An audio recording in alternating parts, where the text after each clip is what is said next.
What's going on, everybody? Welcome to the Farzy Show, presented by Steven Singer here at the Steven Singer Studios. My name is Mark Farzetta. Oh, boy, we're going to start things off with our big three for today. We got Kevin Durant wanting out. We got Ben Simmons proving us right, everybody else wrong. We got Tyrese Maxey playing in a charity game. God bless him for it. And he even does a post-game interview after dropping, I believe it was 34 points in the Rumpf Classic over there at LaSalle. We got that going on. We got the Phillies about to start a series with the Marlins. And you know what? Don't put the brooms away. Let's just not put the brooms away. And let's get cocky. Let's not be cautiously optimistic. Let's just say that the Phillies are going to spank the fish. That sounds odd and weird. But you know what? They're going to spank the Marlins. How about that? But today we're going to start off with a brand new bit. And this bit is going to be entitled, We Were Right, You Were Wrong. And the subject of this is Ben Simmons. Because, folks, we didn't just throw out hot takes about Ben Simmons. We watched Ben Simmons. We watched him at LSU, knowing that he was going to probably be a Philadelphia 76er. We watched him play for the city. We went through the whole year, the first year of him not being able to play. Then we watched him come into the league. We watched him in summer league. And then, you know, we watched him not really develop. We saw him got to get a little bit better at defending in the NBA. Like, he was good, really good coming in. He was, I'd say, great by the time he left. But he took that step forward in that. But the offensive game never really developed. We tried telling people it wasn't going to work. It wasn't just us. Those Philly fans, they ride a guy like that. They created the toxic environment. Joel Embiid disrespected him. Doc Rivers disrespected him. They didn't want anything to do with Ben Simmons anymore. Could not be further from the truth. The play that we all know about, the pass to Thibault, it will go down in infamy, right? Go down in the record books. That is something that most of us put our hats on the table. We just said, you know what? We're out. No thanks. We're forget this guy. There's no helping this guy. If he doesn't come back from this, if he cowers in that moment, then what good is he? He won't even dunk a basketball in a dunker's spot. What good is he to this team? That's not a guy who wants to win. That's a guy that literally wants to pass the buck and the responsibility to somebody else. Like, I could get a guy going out there and being 0 for 11, but at least he's shooting. Ben Simmons, that's not really his bag, man. So the world tried to tell us what Ben Simmons was. And we're like, who the hell are you to tell us in Philadelphia who Ben Simmons is when we have literally ate, slept, breathed his game for 5 years here in Philadelphia? 4 years of that playing. Who are you to tell us who Ben Simmons is? We had the front row seats to this circus since he's been in the league. Oh, when he goes to the Nets, watch out. When he goes to the Nets, watch out. Now, why is this relevant today? Because I hate talking about our exes. I saw a Carson Wentz clip yesterday where he's doing an interview down there in D.C. and he's talking about, what he's going to bring to the table in D.C. And I'm like, oh, well, listen to this guy. Just, it didn't work out in Philly. It didn't work out in Indianapolis. It's going to work out, though. Despite having Frank Reich in Indianapolis, it's going to work out in Washington. Because y'all know how that franchise never makes a mistake. And he says, I'm going to be the same guy. I feel like I've been the same guy. I feel like, there's been some struggles. And I'm like, listen to this. I'm like, I should play this on the show. And then I'm like, no, I don't care that much about our exes as some other people do. But when the Ben Simmons thing comes up, and I can do the proverbial football spike and just look at everybody else and say, as a city, as a fan base, we told you so about Ben Simmons. Oh, I chop at the bit to do that. So Rick Butcher goes out there, and he does an interview with Colin Cowherd. And he's talking about the Brooklyn Nets fiasco and Kevin Durant wanting out and giving the Nets an ultimatum, which we'll get to as well, because that's what it's led to. So Butcher goes out there, and he's talking about Ben Simmons. And if you remember, there was some speculation in last year's playoffs about Ben Simmons playing in Game 4 against the Boston Celtics. There was some conversation about Ben Simmons making his Nets debut in the playoffs before Game 4. Little rumbling, little chat started out. Turns out the team, as you would expect, had a little group chat going on. And we've all been part of a group chat. Maybe you're making plans. Maybe you got something going on. Maybe you guys have been talking about doing something for a long time. And they got this thing going on. The Brooklyn Nets, Kevin Durant and company, texting about group chat. Ben Simmons, apparently this is the way he handled it. Take a listen to this. Ben Simmons, they're having a team chat before Game 4, thinking he's going to play against the Boston Celtics. And from what I'm told, Ben just left the chat. They asked him, "Are you going to play?" Ben left the chat. Like, he didn't even answer the question, just left the chat. And Katie's like, "This is what I signed up. Like, this is who I'm playing with?"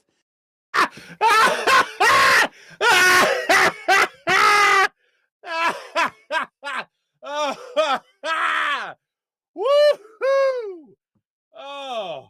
Oh my, oh,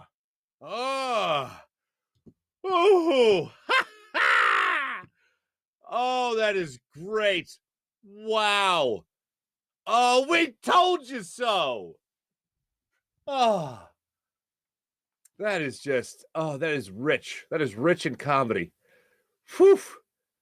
Oh, man. You know, when everyone, especially in the New York market with Brooklyn, was telling us how we rode Ben Simmons too hard, how Philly was the toxic environment, how Ben Simmons himself in his introductory press conference with the Brooklyn Nets said that Philly was a toxic place. We were the problem. We were the problem. And here it is. We knew all along. You just wait and see there, pal. And pal is everyone outside of Philadelphia that tried telling us something about Ben Simmons. It's like somebody walking up to you and telling you something about your kid. Like, you don't, first off, no. Second, who wants to hear that anyway? Especially when you know more. And then it's just, you listen to Ben Simmons tell us something about we were the toxic environment. I don't think so. Literally, guys from Philadelphia wanted to go out to visit Ben Simmons in Los Angeles and chop it up.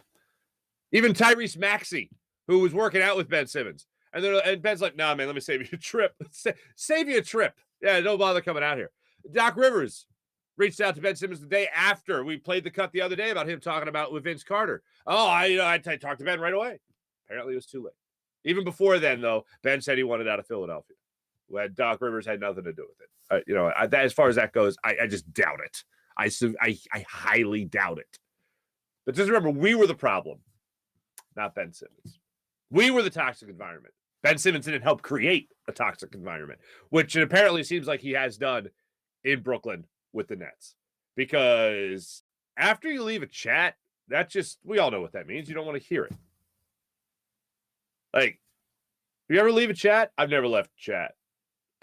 Because I feel like I that's like hanging up on somebody. Like, I don't want anything to do with this. It means nothing to me. Click. That's what it is. To leave a chat, and just imagine the way it popped up and their reaction when he left the chat, and Ben Simmons has left the chat. And it's just like, what? Seriously? We're asking if you're going to play in the playoffs and help us win? Oh, you want me to play in the playoffs? Oh, God. Did you guys see my last play in the playoffs? You guys don't want that. That was to Kevin Durant. That was his pass to Thibault. To Kevin Durant, Ben Simmons leaving that chat was akin to Ben Simmons passing to Thibault in Philadelphia. That's what he did to Philadelphia. Him leaving the chat is what he did to Brooklyn. And now Kevin Durant, the situation's already come up, and Kyrie Irving, I don't want to leave him out of this. He hasn't helped the situation either. Now Kevin Durant, on the anniversary of him signing with the Brooklyn Nets, gives the Nets an ultimatum. You fire your general manager, you fire your coach, or I'm out. And the owner came out yesterday and said, well, we're going to make decisions in the best interest of the Brooklyn Nets. But my coaching staff and our front office have my full support. Okay. We'll see how this one plays out. Because Kevin Durant is going to be tough to trade. 34 years old, hell of a lot of money on that deal. James Harden and him with Travis Scott, Kevin Durant giving them the old champagne shower and all that stuff. I'm sure they're buddies. I just don't know if that's going to translate to a move here in Philadelphia unless the Brooklyn Nets are willing to take substantially less than their return in their return. And I don't think that's happening. Ooh, this is going to be fun. And Ben Simmons is only going to make it more fun for all of us. To the rest of the world, to the rest of the NBA world, on behalf of Philadelphia, we told you so. Now, on the other side of things, that's the negative. Well, not negative. I mean, because we can bask in our rightness. when it comes to Ben Simmons. But on the other half of everything, could we have a better replacement to Ben Simmons than Tyrese Maxey? I don't think we could. I don't think we can. And I know James Harden's the guy that came back in the trade, but in terms of that, the franchise guy, the guy that we're going to watch grow, like we started with watching Ben Simmons, or, let's watch him grow. This is what he is now. Imagine when he gets that jump shot, right? That was just never happening, as it turns out. But Tyrese Maxey is the complete opposite of that. He's extremely likable. Let's get this out of the way. Great basketball player. Extremely likable, phenomenal work ethic, and just a fun guy to listen to and watch. Like I said, he works his ass off too. So yesterday, he goes and takes part in the Rump Classic at LaSalle, which all down to is a basketball tournament for charity. Yeah, there's a star search going on where people are looking at talent, of course, and they're trying to evaluate players and all that stuff. Well, Tyrese Maxey goes out and plays in this game. And he goes out there and he dominates, as he should. I mean, 36 points, I believe, is what he came up with in this game. Isaiah Joe played in the game, had 19 points as well. I think Marcus Morris played in this game. One of the Morris brothers played in this game. But Tyrese Maxey played and dominated. For those that didn't see it, it is all over Twitter. You can see it.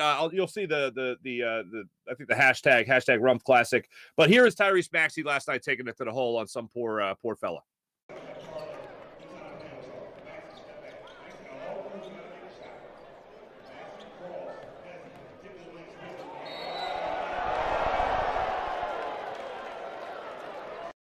There it is, Rump Classic. You follow him on Twitter. Make sure you do. Throws up the 3-point play and all that stuff. He's wearing the number 3, which some people right away drew up the comparison to Allen Iverson. How awesome is that?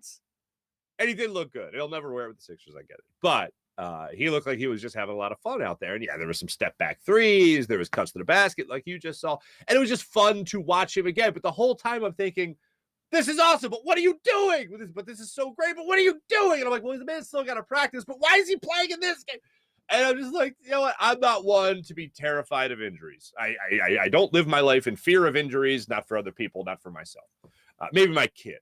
I live in fear for them, but not my athletes. So I think it's great that he played in this game. And afterwards, he stuck around and even did a post-game interview for the Rump Classic. This is Tyrese Maxey. It's a great question this reporter asked. Just take a listen to this. All right, a super special night here for the city of Philadelphia, and you talked earlier about being able to relate to the people of Philadelphia. Talk to me about what it means to really be here and feel this environment. No, I felt great, man. Come out here and make a couple shots, have a little fun in front of the fans. Some of these fans, like they always say, they can't get to the Wells Fargo. So to be able to come to them and have a little fun here, and like I said, I appreciate the Twins. I appreciate Rump. I appreciate all the fans coming out, and hope we gave them a good little show. And then talk to me about what it felt to be out on the floor, feel that energy, and play with the other guys. No, I felt great, man. I felt great. I had a little fun. I was trying to do my best to stay really calm and not really go too hard so I get hurt or anything. But, it was a good time. I had a lot of fun, and, it was a good run before the season. So you coming back next year? I'll be back next year. Next year I may play, all the games instead of just playing the last one. I guess I'm trying to get my own team in here, play against Star and them. To even come back next year. Like I said, it's a tournament, playing all the games, drum up his own team. Look, he's going to practice. He's going to get out there and play and play with a guy like James Harden. And I don't see any problem with him going like this. And yes, he was thinking about the possibility of getting injured in a charity game, which wouldn't go so well for the rest of his career in Philadelphia, possibly, right? The rest of the NBA career in general. But he still went out there and played, and I think it's great. And he was obviously having that on his mind while playing in the tournament. But I thought it was awesome. Now, not to be outdone while Tyrese Maxey is putting in the work, James Harden, this is some breaking news, people. For the people listening later on the podcast, it's 6:20 in the morning, right? 6:21 in the morning right now.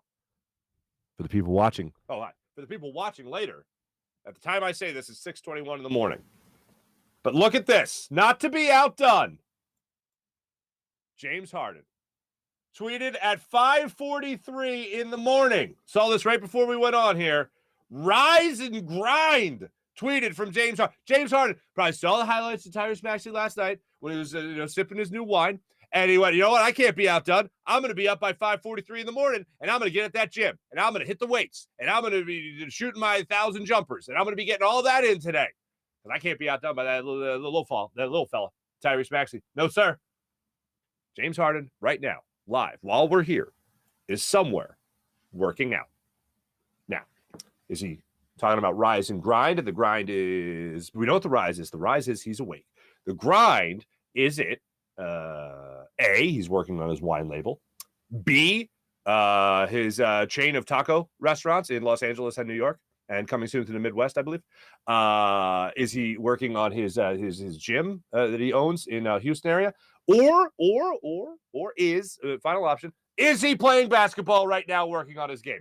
I'm going to go with the last thing there, working on his game. That's what I'm going to choose to tell myself as the day goes on today, that James Harden is up, just like you are, for the people watching live or shortly thereafter. James Harden's up just like you are. And just like you are, he's grinding. That's what's happening right now in James Harden's life. I don't know if it's just watching Tyrese Maxey in a tournament. I don't know if it's just knowing that James Harden is still working his ass off. And I don't know if it's seeing footage of James Harden and him looking svelte, him looking very much in shape, or if it's Doc Rivers acknowledging during that Vince Carter podcast last week that James Harden just looks good. Like, looks like he is in phenomenal shape. I don't know if it's all that combined with the idea that we were all very right about Ben Simmons, or if it's just the idea that I know the two stars that are here, still here in Philadelphia, are getting it done in the offseason so that when the regular season starts, when the actual season starts, when training camp gets underway, that we can all look at this team and feel a lot better about their chances of actually making it to an NBA Finals. I will say it is all of James Harden and Tyrese Maxey, and the Ben Simmons fiasco certainly helps. Because I know you should never be like, I told you so. But in this regard, when people were like wagging their fingers, in our faces, oh, it feels good to just go, told you so. We're all having fun. We're all having fun here.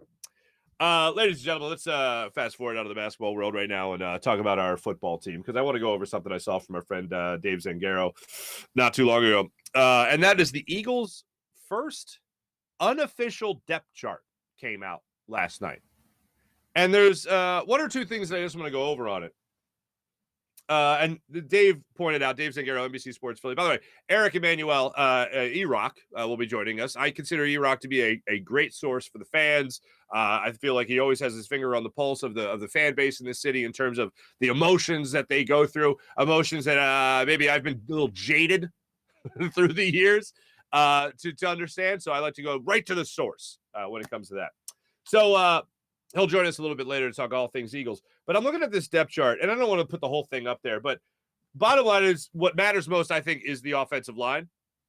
And you have Jordan Mailata at your left tackle position going from left to right. You have Mailata, Dickerson, Kelsey, Sayamalu switching over to right guard that we mentioned yesterday, and Lane Johnson, of course, at right tackle. So no huge surprises there, but Dickerson being basically cemented in there at the left guard spot, Isaac Sayamalu going into right guard. He was Sayamalu before his injury last year was really coming into his own. I know some people looked at him as a false start guy and not exactly somebody you can hang your hat on, but now he's making the switch over to right guard and apparently has been very comfortable from jump from the start of spring training camp. Landon Dickerson is a guy that just played great last year in a rookie season, also coming off an injury. So they decided not to move him. But the thing that you do go down, you see is Miles Sanders is there at number 1. Okay, I really didn't expect him to be with the number 2s, but Miles Sanders is there at number 1. But then you go down a little bit further here. The initial depth chart, it goes down to the middle linebacker position. And at the mic, they have TJ Edwards as the returning champion of the middle linebackers for the Eagles. Nakobe Dean as his backup. In all of this, notice the two defensive tackles. The two defensive tackles, they have Javon Hargrave and they have Fletcher Cox. That means you're talking about a 4-3 defense. There's been speculation by me, by other people, talking about how this Eagles team could go to a 3-4 defense.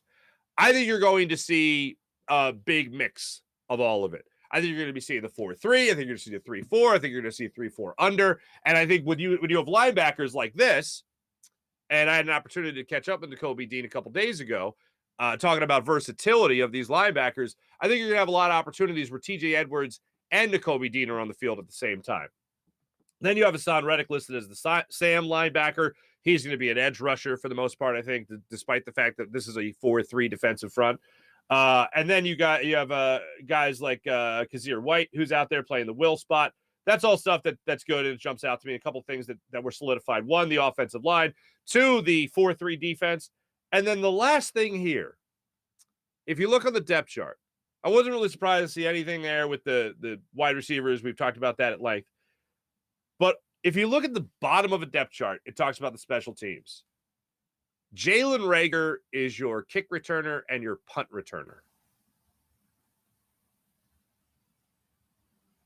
Now, I'm trying not to read too much into this, but this was released. This is out there for public consumption. Jalen Reagor is your punt and kick return. Number one, numero uno.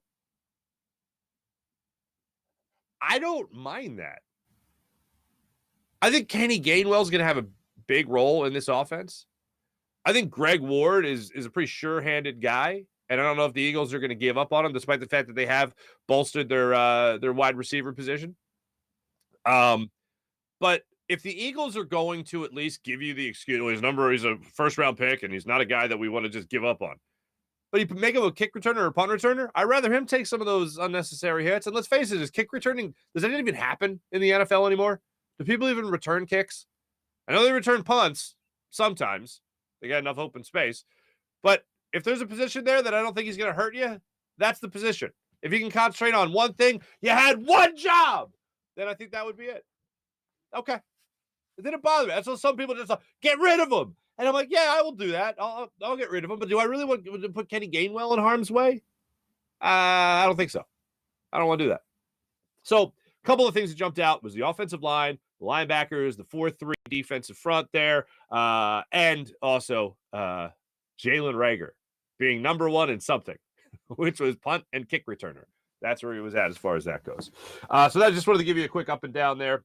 Eagles getting things underway this weekend, Friday night against the Jets when they start off their preseason play. Phillies get things underway tonight with the Miami Marlins. Phillies are still ahead of the Padres in the NL wild card standings. Phillies have just been red hot. And I was thinking about it yesterday. I talked about this in the beginning of the Rob Thompson era here in Philadelphia. And I feel like this now, what are we, 2 months, 3 months into this? 2 months. It feels really good to miss baseball in the summer again. I legit missed the Phillies last night. Wanted to sit down and watch. Obviously, didn't play. But going to the ball game on Saturday, walking around, being in that environment again, just the buzz that was there is something we talked about at length during yesterday's show. But not having it, absence makes the heart grow fonder and all that stuff. Man, that applies to this Phillies baseball team because I really missed them last night. I was like, man, I wanted to see Rhys Hoskins continue to mash. I wanted to see JT Realmuto continue to mash. I wanted to see Gene Segura continue to come back and play hopefully at a high level in his return. Alec Boehm go out there and smash some baseballs. Derek Hall hit some upper deckers. Like I wanted to see all that. Zach Wheeler be on the hill for the Phillies tonight. And we'll see how he does after the day off. But I really did miss them last night. I thought to myself, wow, it has been a minute since I actually missed baseball in Philadelphia, especially a hot summer night. You just feel like you want to capture that magic again. Well, they got 3 games coming up here against the Marlins, all in South Philadelphia, of course, before a big series coming up against the New York Mets. It felt good to sit back and go, you know what? They deserve this day off, but damn, I miss them. Come back refreshed. And let's see, it's August 9th. September-ish is getting so close day after day when it comes to a possible return for Bryce Harper, hopefully before September. Remember, September-ish for Bryce Harper to come back. Also, let's look over some of the numbers that people are putting out there. One of the best records in baseball under Rob Thompson since he took over. Rhys Hoskins has been one of the best hitters in baseball since Rob Thompson took over. Looking at all this team has done without the reigning MVP, not just staying in contention for a wild card. Like if you would have told me that the Phillies would be without Bryce Harper, 2 games out of a wild card by the beginning of September, I would have said, oh, that's pretty damn good. No Bryce Harper. All right. Way to go, boys. Oh, they got Segura back. Okay, good. All right. That's fine. And they made upgrades at the trade deadline. I thought that's great because I think they made upgrades. As much as I was puzzled by giving up Logan O'Hoppe for Brandon Marsh, who, by the way, has been hitting for the Phillies, which is great. I still don't hate Brandon Marsh. And yes, I think he's a better investment of the future than, say, Mickey Moniak or Matt Vierling or obviously Odubel Herrera. So, yeah, I'd rather make the upgrade there for center field. A guy that already has some major league experience under his belt, certainly. And he's going to help the Phillies win a lot faster than a guy like Logan O'Hoppe is going to help the Phillies win. So I'm happy with that. But you made the minor upgrades. Noah Syndergaard, David Robertson, who, by the way, was so pissed when he walked his first batter the other night, which I appreciated, despite the fact the Phillies were blowing him out. But all this, it just makes me think that this team is really going to give us something special, something we haven't had in a long time, which is playoff baseball. And during yesterday's day off, I was watching everything unfold, even in the National League and the American League, with the Orioles playing the way they're playing, with the Yankees playing the way they're playing. Aaron Judge hit another home run yesterday. By the way, got a little action going on the Versus Game Network. Follow at Farzy Show and check that out. So make sure you guys download the Versus Game app to your phone and answer the question we have about Aaron Judge, who did homer last night. Will he hit 3 more this week? Ooh, we'll see. But just following everything in baseball yesterday and what was going on, especially in the National League. So look at the standings at the end of the day. See that the Braves, they're up 4 games in the wild card spot. Phillies are up 1 game in the wild card spot. And the San Diego Padres lost again yesterday. They've now lost 5 in a row. It makes you feel pretty damn good about this team making it into the playoffs, because after the Padres, they have the Brewers that are 1 game out. And to put some space between you and the people that aren't in the playoffs right now is a damn good feeling, even on a day off. So we welcome the Phillies back to action tonight. 7:05 start time, South Philadelphia. Zach Wheeler gets the start. Let me tell you guys about my man Steven Singer of Steven Singer Jewelers, the other corner of 8th and Walnut, right there on Jewelers Row in Philadelphia. Do what I do, ladies and gentlemen. When it comes to all your big jewelry purchases, the man to trust is Steven Singer. He's been in the love business for over 40 years in Philadelphia, helping people get engaged and fall in love with the perfect gift for whatever special occasion comes your way, whether it's a holiday, whether that's a birthday, whether that's just because. Steven Singer is the man to see. And I'll tell you why. Over 40 years, you know what he builds? Trust. And there's no better way to build trust than giving people the perfect price. People want to be treated like family. They don't want to be treated like just a customer. They don't want to feel like they're about to be taken advantage of, like they have to negotiate or haggle and feel nervous about buying, purchasing something like a dazzling diamond. So Steven guarantees the perfect price every single day at Steven Singer Jewelers. It's not about a voucher. It's not about a coupon. It's not about some sale. It's about the perfect price every day. Other jewelers like to mark things way up just to mark it down a couple of bucks in front of you and make it feel like, oh, he's such a good negotiator, really got me. No, why go through that whole rigmarole? You don't have to worry about the person next to you paying less than you because they got some kind of better deal. No, everyone's getting the greatest deal at Steven Singer Jewelers. Steven Singer, one place, one price, the perfect price every day online at IHateStevenSinger.com. Ladies and gentlemen, without further ado, let's jump to our guest today. My good friend, Eric Emanuel, ERock, as some know, to get a pulse of the Eagles fan going into this season. It seems more optimistic than we're used to. Without further ado, let's talk to our man, ERock.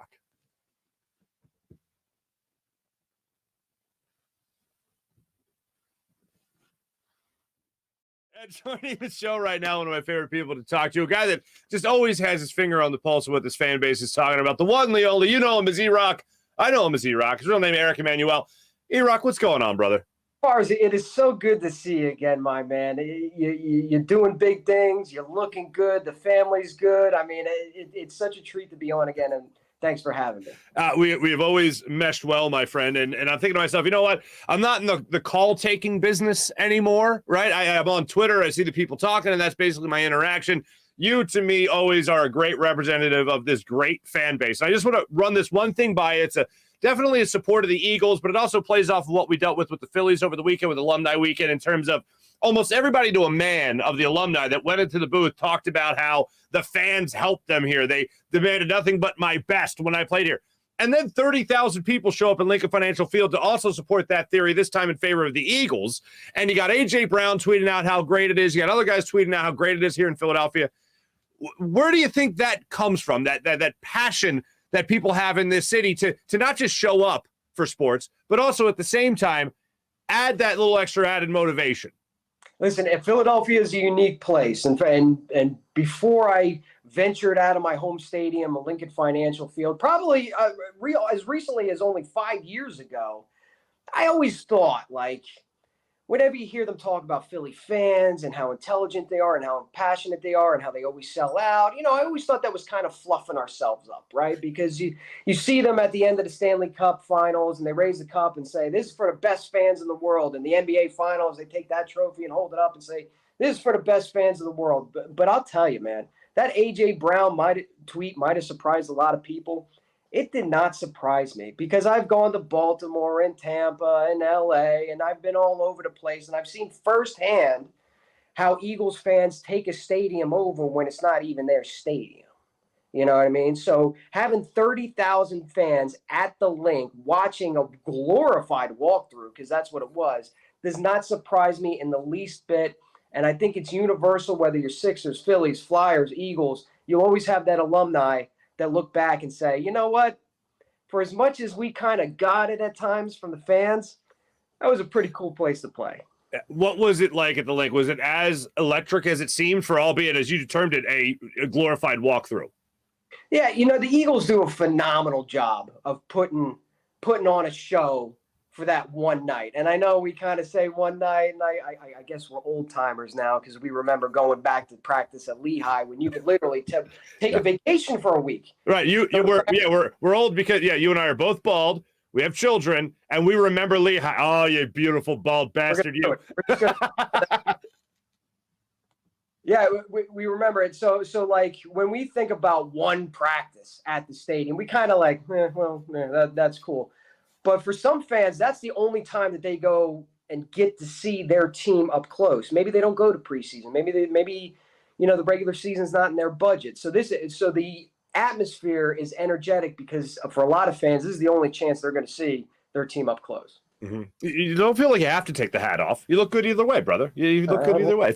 Hold on one second. For the people on the podcast, ERock is wearing a phenomenal throwback Eagles, Kelly Green winged eagle white hat. It's beautiful, is what it is. And for the people on the podcast, ERock is blinding the viewers by the glare coming off of the Chrome Dome. It's... No one has ever done podcast voice back to me before. That is a first on this program. Phenomenal. My man Ari, St. Louis Cardinals fan, he'll really enjoy that little back and forth. Anyway, here's what I got for you. This is the $1 million question here. Really, it's the $500,000 question, and the $1 million question is really about Jalen Hurts. But just overall, what is your level of optimism and expectation when it comes to the upcoming Eagles season? Well, I'm weighing optimism with reality, as every fan does. They're weighing their eyes with their heart.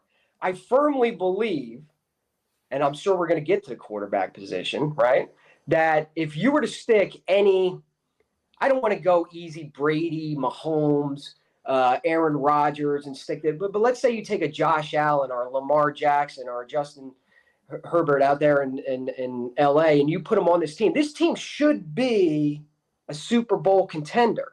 The offensive line is the best in football. The wide receivers, they completely revamped that squad altogether. We finally got linebackers. Hello. We finally got linebackers. You bring in Bradbury, the defensive line looks nasty. So this should be a Super Bowl contender if Jalen Hurts plays up to the ability that we think he all can be and takes that next step forward. Now, what's reasonable expectation? Well, I think a reasonable expectation is that you win the division. Everybody in the division got worse except you.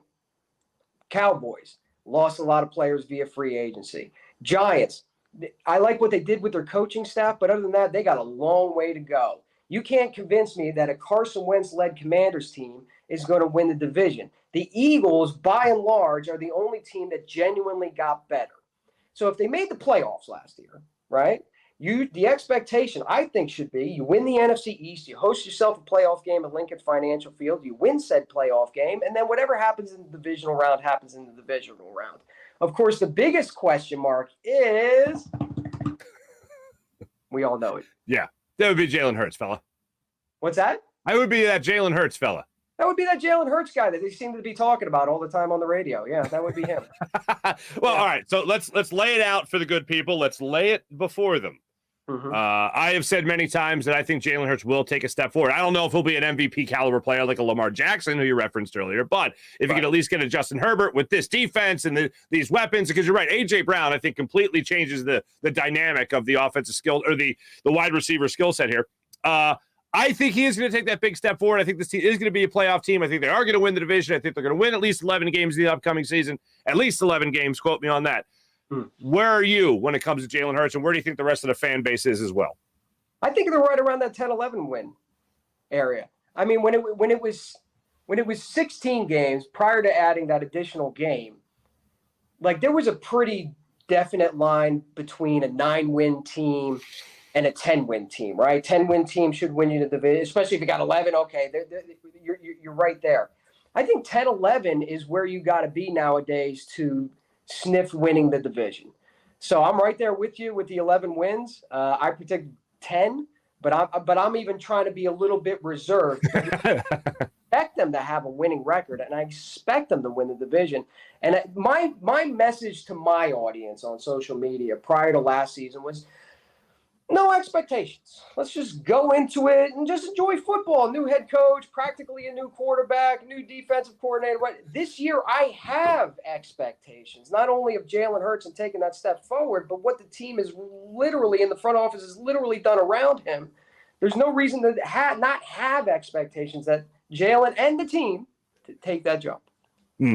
I like to put an analogy of relationships on this. It's like last year was like the first 3 months of a relationship. You know, you're just kind of curious. You know, it's like the type of thing where it's just like, no expectations. Yeah, we just got out of a nice relationship with somebody that brought us a nice ring, right? And now this younger guy's coming in here all of a sudden, highfalutin, and the praise of some older people like Jeffrey Lurie.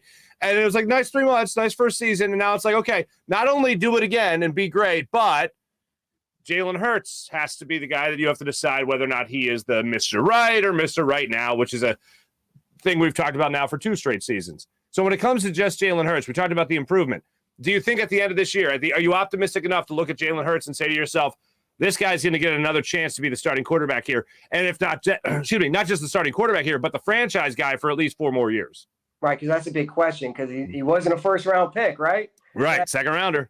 And there's no such thing, right? So you kind of got to base your decision on Jalen Hurts, and it's not just on Jalen Hurts. Although I'm going into it with cautious optimism, and I'm going to trust my eyes more than I am going to trust my heart.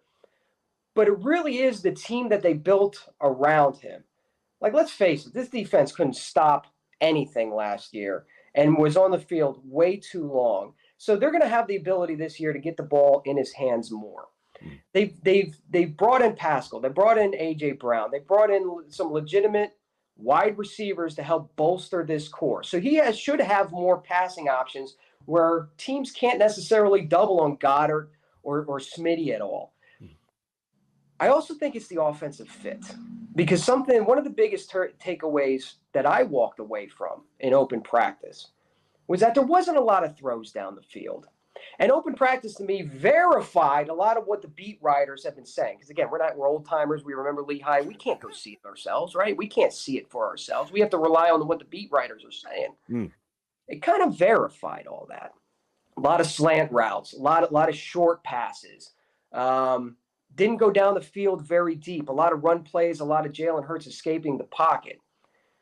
But imagine, if you will, that A.J. Brown wasn't brought here solely for the purpose that he's one of Jalen Hurts' closest friends. Let's assume that it's the type of receiver that he is, and he's a yak guy, right? And Smitty is a very productive yak guy. Goddard, unlike Ertz, is a yak guy. Pascal, yak guy. Quez, yak guy. So you have the West Coast offense, a little old head history lesson. The West Coast offense was invented by Paul Brown while he was coaching the Cleveland Browns because he had a noodle-armed quarterback and couldn't push the ball further than 30 yards down the field. Bill Walsh took that system and made it famous in San Francisco. But it's the same kind of theory of what they're doing here. Okay, Jalen doesn't have that deep ball. Let's get a bunch of guys who can catch the ball, have great hands, have a lot of speed, get the ball in those playmakers' hands, and those big explosive down the field plays will come from yards after catch instead of air yards. I'll cross my fingers that that's the way it plays out. I will say that, and I don't think you're wrong at all. Yes, those guys can do that. Quez is the only guy, he has that ability, but he does have that, deep route, take the top off the defense type of thing as well. And my thing with this, and just the last thing, I'm going to wrap it up on Hurts as far as just him goes, and not just the way the fan base feels, but with Jalen Hurts, I am not a proponent of the argument that he's got some terrible arm. I think he's got a good enough arm, a strong enough arm. My bigger issue is the accuracy of that arm. And I liken it to Nick Foles. Like, Nick Foles didn't have some cannon, but he was able to throw that pillow down the field and dot an I. Yeah. I think Jalen Hurts, if he comes back with more of that quality, without the rifleman mentality over the middle, which would still be nice to have, but I don't think he'll get there, that accuracy will pay more dividends than I think power when it comes to Hurts. Where do you lie on his arm? Listen, there's certain God-given abilities and there's certain things you can learn, right? And one of the biggest critiques of Jalen Hurts last season was his ability to read a defense and then push the ball down the field with the deep pass. God gives you the arm, all right? He's never going to be Brett Favre. He's never going to be John Elway. You can't work on that. God gave you what he gave you, right? But what you can work on is the ability to read the field and those mechanics, which at times were a little shaky, that provides accuracy. Now, Jalen's been in the offseason with all the quarterback gurus working on the finer points. He's got that mentality, that mindset, right? Constantly working on his craft. So you would have to assume that he's going to take the jump in that department. And Mark, I think you hit it right on the head. If Jalen Hurts can take the step in that department specifically, and at worst be a B- quarterback, explain to me how this team doesn't win the division. I cannot, because I would be lying to you, and I respect you too damn much to lie to you, my friend. When it comes to the fan base, where do you think they are in terms of full support behind Jalen Hurts? I shouldn't say full support. I should say belief in Jalen Hurts that he will be the guy of the future, or just the guy that will get us through another year. Man, like every quarterback that wears the midnight green that's labeled a starter in this town is always going to be like remember McNabb, and of course, we're old heads, right?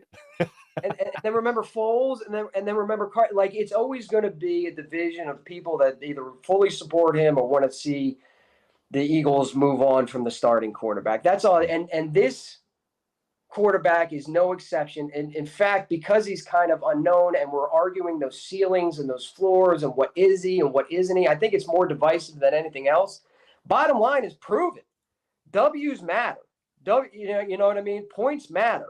Leading the offense matters. I'm good with all the intangibles, and he's got everything that you would want. He's built for playing in the city. That's all well and great.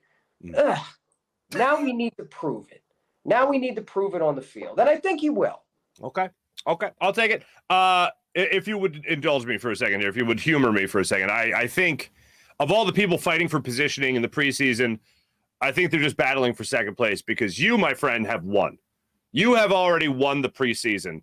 And I talked about this on the show yesterday and how brilliant it was. Chef's kiss to it, my friend. Beat writers have been hypercritical, and to a degree, as they should be, of Jalen Hurts. So you decided, let me be hypercritical of those little beat writer babs out there, and you handled your business. So the first guy up, I think, was Jimmy Kempski. This was your tweet. Kempski, the first guy on the field. Yeah, yes. I'll be charting the beat writer stats tonight on the open practice. Kempski's showing some leadership on the field, being the first man in, the last man out. You know, kind of a beat writer of the people. Yeah. Yes, skills on the field. Brilliant. But now, did you go in? Did this just hit you when you were sitting there at the lake, or were you like on your way down, or were you tailgating? Oh wait, I have this idea, or did this hit you in the moment? That's one of my favorite things about being at the games and doing what I do and trying my damnedest to bring people like the authentic Philly fan experience, because that stuff really just kind of comes to me. Like, I'm watching the game, but I'm also watching what happens in the crowd. I'm watching the game, but I'm also watching because, man, those ones that get picked up by like BuzzFeed, you know what I mean, that go viral, those are the ones that nobody else is looking at. Somebody's got a funny sign. Somebody's in the stands acting up. Something on the sideline happened. So I'm always I see everything. Oh boy, do you, including Zach Berman, which was your next target. All the intangibles, prepared, driven, intelligent, however, still plagued by poor choice on the field. Long sleeve button down, it's 95 degrees out. Yeah. That's good eye by you. Good eye. Yeah. That was a poor decision. Listen, he's doing all the right things in practice. You know what I mean? He's showing up in shorts, and but the blue, almost cotton-like button down, you're going to sweat right through. It's going to be a distraction for the team. And, you know, we're trying to bring the team together, not be a distraction. And what they say about Zach Berman, he's a me guy. He's not a team guy. He's a me guy. So you got to be careful. Friend of the show, Zach Berman. All these guys are my friends, really. Maybe this guy is. Howard Eskin. Yeah. From an injury standpoint, Howard Eskin is complete liability. Sources say he's a bit of a diva, too. Spends a lot of time alone. Not a good teammate. Oh, and you had a picture to accompany. Hold on one second. For the people on the podcast, it was a picture of Howard Eskin allegedly tweeting on the field. I thought it was brilliant. I thought it was a brilliant bit, my friend. Absolutely. Thank you. All right. So you said at least 10 wins for the Eagles. We can feel good about that. One name that you think will be a jump out guy, an attention getting guy in the early goings of the season. Who do you think that guy will be for the Eagles? Miles Sanders. Woohoo! Yeah, Miles Sanders, listen, he's got a chip on his shoulder right now. I love a player with a chip on his shoulder. He's playing for a contract. I love a player that's playing for a contract. You know what I mean? And you know, he's kind of pissed off at taking reps, or at least reportedly taking reps with the twos. I think if this offense is going to be productive, it's still got to rely, as much as we talk about the passing game and the wide receiver upgrades, it's still got to be fundamentally rooted in the run game to move the chains. It's not going to be a Doug offense where he runs 3 times in the first opening series and then forgets how to run the ball. They have to rely heavily on him. He has to prove that he can catch passes out of the backfield. He has to prove that he, you know, can pass block. Because realistically speaking, I love Gainwell. I love Boston Scott. But if Miles Sanders doesn't perform and or gets injured, what happens to this run game? Right. That the Eagles lean on so heavily as a crutch to maybe overcome some of those shortcomings of Jalen Hurts. So he has to be. Hurts is number 1. Miles Sanders is number 2. There you go. My man, I'm with you right there. ERock, Eric Emanuel, always great catching up with you, brother. Oh, any big trips planned? I know you always like a fine road trip. You headed anywhere? Well, thank you, Mark Farzetta, for bringing that up. I will be traveling, for teeing that one up for me. Traveling with my friends at Philly Sports Trips. We're taking a bus trip. We've got 15 buses coming from literally all over the surrounding areas. Our goal is to bring 1,000 fans to FedEx Field and clog up both end zones. We already got one end zone clogged. And the Commanders are not very happy about it, but we're buying tickets, so they keep selling them to us. The next one up is Arizona. That's going to be an absolutely phenomenal trip. They've got such an action-packed lineup for people that weekend. And, of course, going up to MetLife, to play the G-Men, big division rivalry. And so, shout out to Philly Sports Trips, and visit their site if you'd like to tag along. Hey, I know how to pay the bills, my friend. You know what I'm saying? Hey, there you go. That's my part. Eric Emanuel, ERock, always great catching up, brother. Thank you so much. And how do we follow you on social media? Instagram and Twitter, ERock_Eagles. Always, seriously, man, great catching up with you. Glad all is going well for you, as always. The great ERock himself joining us here on the Farzy Show. Thank you so much for having me on. There are a bunch of suggestions for ERock and I to do a show together. A bunch of suggestions here in the chat. I'm just workshopping names here, folks. Ball guys and balls, ball guys on balls, something catchy, get the people talking. You know what I mean? ERock is a great guy, and I really enjoy chopping it up with ERock. Always a good time. Let me tell you, ladies and gentlemen, about the amazing people at Manscaped. Speaking of balls, you know it was happening.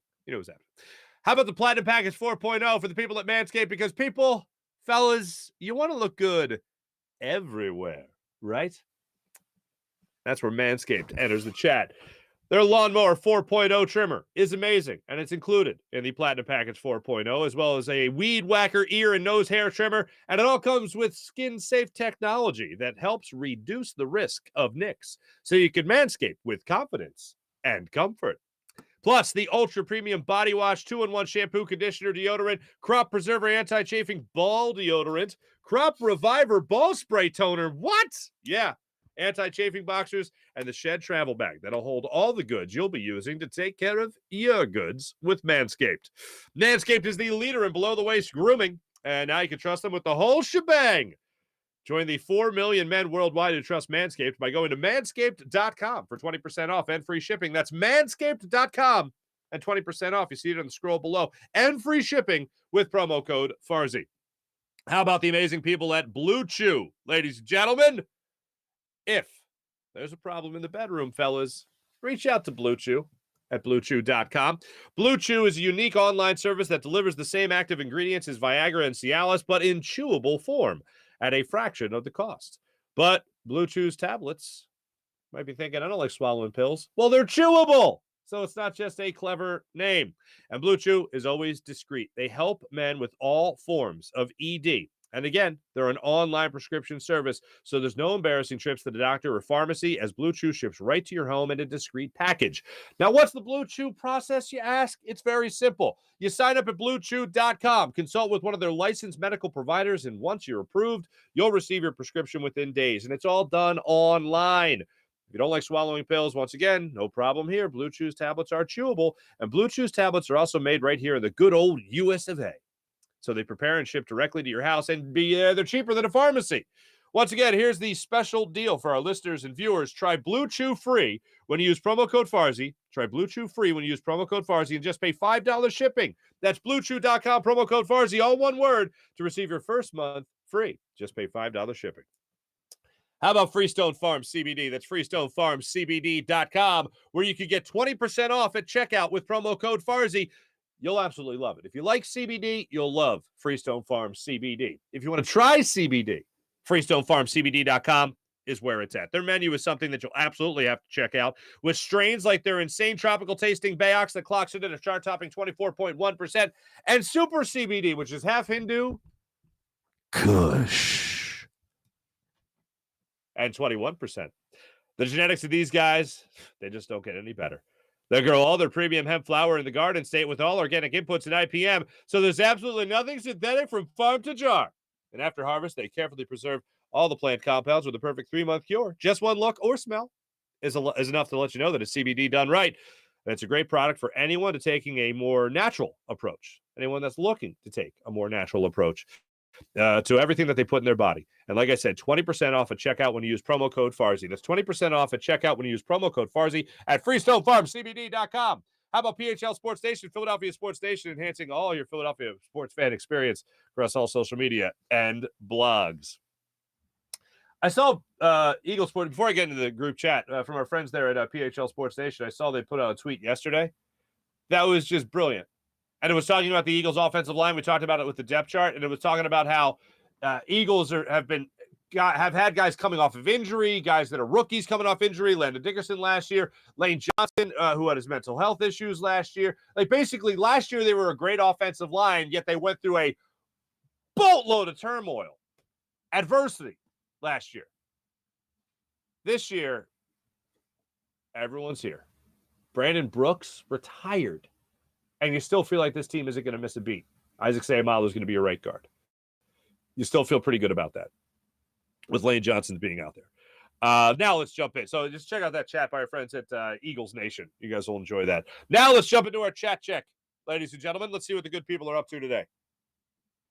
Kevin, way to be, man. Good hustle. Right on top, as per usual. Sean Gillespie, what's going on? Mally, what's popping? Sean, hello again. Mally, are we going to thank Travis Scott for KD to Philly?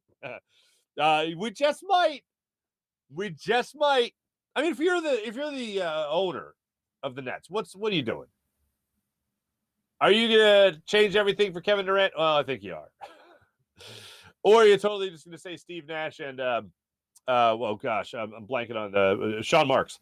Are you just going to tell them to hit the bricks because KD's sticking around? if you could somehow trade KD and you get back the haul you should get back for him, top dollar, which isn't going to, I don't think it's going to happen now. And Kevin Durant starts sitting out. Wow. This is only the beginning. Season's still a couple months away. Training camp's a couple months away. 2 months away now. It's going to be a minute before this problem's resolved. Mally, good people, smoke him if you got him. Mally, always nice to see you. Sean, Brooklyn, can I do what Ben does on the bench? Oh, here you go. Brooklyn, I can do what Ben does on the bench for only $4 million a year for a limited time only. Oh, I like how you're setting the deadline, Sean. Way to be. Hey, deadlines make things happen. The world's ending. Well, no crap, it's ending. The world's ending Friday. Oh, damn. Catches your attention. Mullets, what's going on, Mullet? April, what's going on, April? Sean Gillespie, love Maxie, but please don't do anything crazy. I it's in the back of my mind too. There was that college basketball player, the female basketball player that just like blew out her ACL in a pickup game, like she was just playing basketball. Yeah, it's scary. I understand that, but I don't. It's not the forefront of my mind. Who was it? Was it Aaron Boone in baseball that played a pickup basketball game, blew out his ACL, and never played again? Crazy. We all know when Mark gets up, he just wakes and bakes every morning. Who was I talking to? Oh, my cousin-in-law, John. I was up over the weekend. We went up. We got the kids together. You guys all know, I'm very close with my cousins. For those that have followed my career, and no, this isn't the freaky one, but this is the right side of the family. This is the correct side. This is the Polish side of the family. Went out to visit my cousin-in-law, John, my cousin Jess, who's like a sister to me, love them to pieces. They're great. They got 3 great kids, and so we're having this awesome time. And my cousin-in-law John says, he looks at me, and we had been drinking at this point, and he looks at me and he goes, I see why you're, and John listens to the podcast. John, what's up? He watches the show. John says, I can totally see what your viewers on YouTube are talking about. I go, what do you mean? He goes, you do look stoned. I go, what are you talking about? What do you mean I look stoned? And he's like, your eyes are bloodshot. I go, I've talked about it on the show, how I always looked like I was a stoned kid. Like there were other kids in high school that were going to the bathroom and smoking the old marijuana.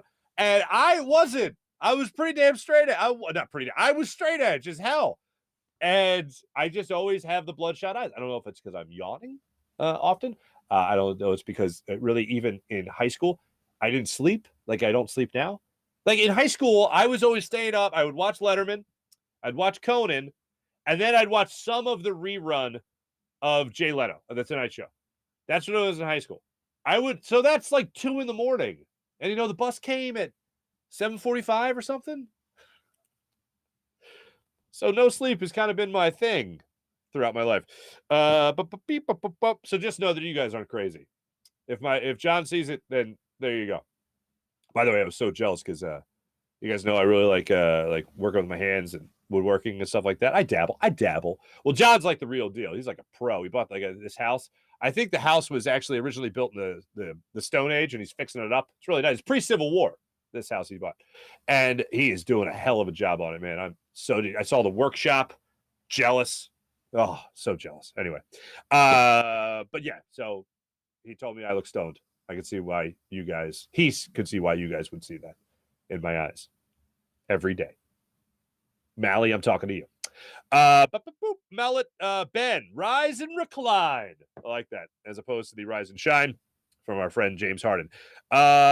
Wake and psych, going back to bed. I like that, Mullet. Tyvita, hello. Sean Gillespie, Rager should just be working for the concession stand for the Eagles, or for the Eagles hotline. Well, there you go. Tyvita, I miss them too. Who do we miss? Who do we miss, Tyvita? Good morning, everyone. Good morning, everyone. Mally, ERock, always a good interview. ERock's always a blast. Tyvita, hello again. April, hello again. Mally, here it is. Imagine Mark and ERock doing a sports show. I think Mally added that show would do numbers. And I suggested bald guys and balls. Why not? Working title. Tyvita, that's a horrible title, Mark. No punctuation. Just putting it out there. That's a horrible title, Mark. Tyvita's in the room now. Mark, no. Miss Guzzi. Mally, Mark, you want to get that Manscaped sponsorship already, huh? Sean Gillespie, old heads. Somebody said bald eagle. Real time. Wait, hold on. My Twitter was suspended for holding beat writers accountable. Mally, you. Just don't combine the sponsors and call it blue balls. April. Fresh clean hat by ERock. It always is a nice clean hat by ERock. Is this Blue City Empire Sports? There you go. ERock, what's good? He says, ERock, you know what? You know what ERock is? He's a uniter. He's not a divider when it comes to fan bases. The charitable stuff that he did up there in New York with the license plate guy, you absolutely love to see it. What am I looking at here? What's next? Mullet, April, Sean, Tavita. Sixers need KD. The fans need KD. I need KD. We need that championship. That's what Sean says. There you go. Tavita, I'm sorry, but I don't want KD. Hey, if we're keeping Tyrese Maxey and getting KD, I'm all in. That's like basically what I'm saying is if KD is enough of a pain in the ass to the Nets where they're now going to make it a manhood contest and they're going to put it all on the table. What did Trey Thomas used to say? Put them all on the table.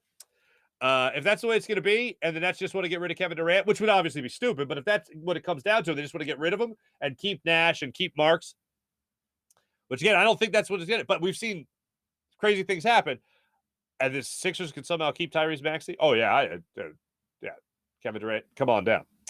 One Guapo, is Brian Ross going to throw this?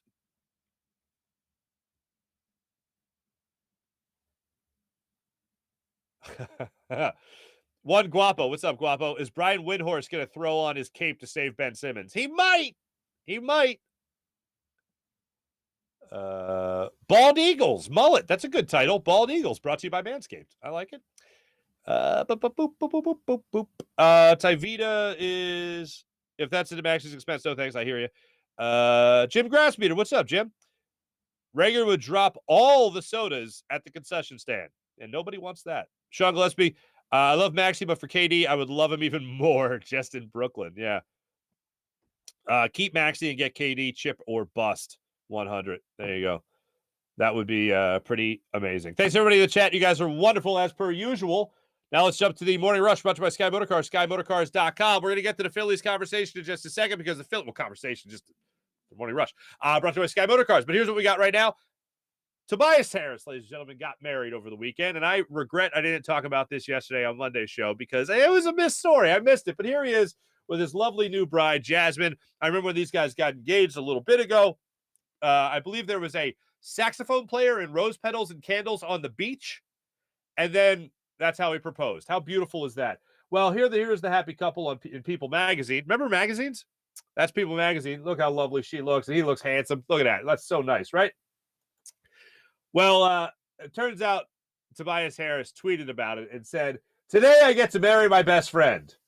And then just a short time later, just to clarify, Boban Marjanovic and I are not getting married. So I assume the Twitter replies of the 1,600 plus that replied were all like, "Oh, that's nice for you and Bobby." That is beautiful. But congratulations to the happy couple. And I am a little disappointed it wasn't Bobby. It's a damn shame.